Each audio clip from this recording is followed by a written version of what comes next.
গ্রাম বাংলার ছেলে হোক বা শহরের ছেলে হোক, মানে ভালো মনের মানুষ হলেই হলো আর কি। বাকিটুকু হচ্ছে বাবা মার উপরে ডিপেন্ড করে, আর বাকিটুকু আল্লাহর ইচ্ছা। এখন ওইভাবে কোনো চয়েস নেই।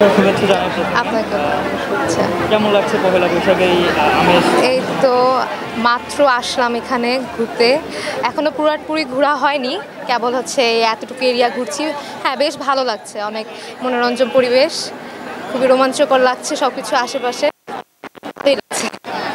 অন্যান্য বছরের তুলনায় এই বছরের নতুনত্ব কোনো কিছু দেখলেন কিনা?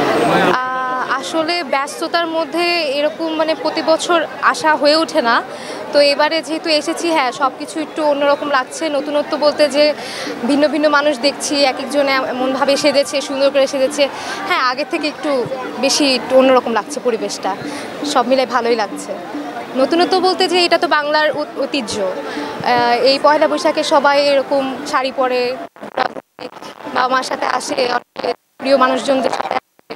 তো নতুনত্ব বলতে যে মানে এটা বাংলা, এই ঐতিহ্যটা বাঙালিরা ধরে রেখেছে বছরের পর বছর।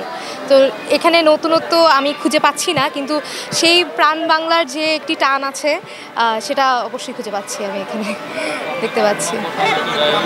হ্যাঁ হ্যাঁ, গ্রাম বাংলার একটি আসলে এটা হচ্ছে একদমই পার্সোনাল কোয়েশ্চেন, এইটার ব্যাপারে আমি কিছু বলতে চাচ্ছি না, এটা যেহেতু একদম পার্সোনাল। বাকিটুকু হচ্ছে বাবা মার উপরে ডিপেন্ড করে, আর বাকিটুকু আল্লাহর ইচ্ছা। এখন ওইভাবে কোনো চয়েস নেই একটা। হ্যাঁ, সেটা আছে, ওটা বললাম তো।